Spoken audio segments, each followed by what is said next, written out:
I want to bring in Dr. Lauren Wright, Associate Research Scholar at Princeton. She joins me now to look at what Trump is doing and what these candidates are trying to do.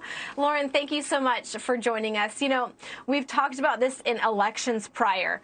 Can Donald Trump persona be emulated?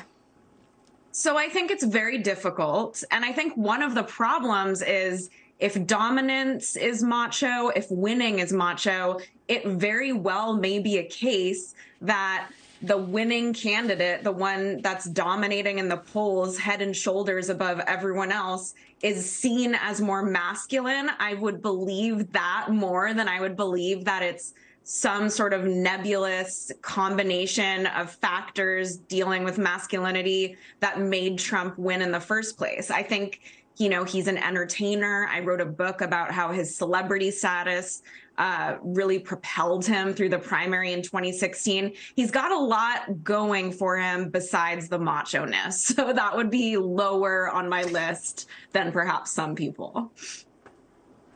But, you know, and we see it. So we talked about Pence. We've talked about, and this is the Democratic side, but we have to talk about, you know, RFK working out shirtless in jeans. We've seen Governor Chris Christie really in his own persona. The president of the United States, in my interpretation, when he's sipping on his dark coffee, that just seems very masculine to me. He's got the rustic voice, which he typically does. I'm just curious, are they all trying to create this persona ahead of the first debate? Is it going to land? And, you know, what do American voters want to see at this stage?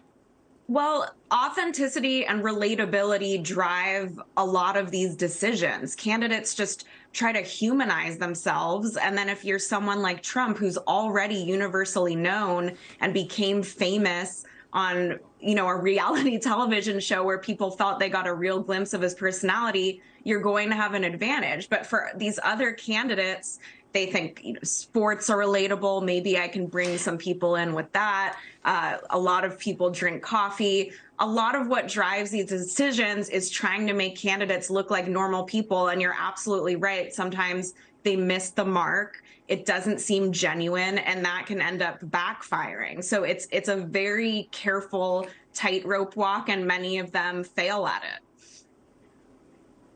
Well, I would agree with you on that one. And we only have about 20 seconds. But when we look at this polling about the hostility towards masculinity, then how did we get here in the first place and I'm talking about 2016, and now we're looking at the front runner polling. If the masculinity isn't resonating, how are they getting elected? Well, we've only had male presidents, and men run at much higher rates than women run. But when women run, they win just as often as men do. That's what research on Congress shows. And so I really think as we see more women get into the contest, Nikki Haley was a great example. You don't get to be the first female governor of South Carolina and the youngest governor in the country if you're not tough as nails. And so many women who could be successful on the national stage probably also have to show they're pretty tough too. I love that. Lauren, I love that you joined us tonight. Thank you so much. Regardless of party lines, I think the takeaway is that we need a woman in office. Thank you so much. Appreciate it. Thank you. Thanks for watching. Go to newsnationnow.com to find NewsNation on your television provider. And don't forget to subscribe. Click the red button to get more of NewsNation's fact-driven, unbiased coverage.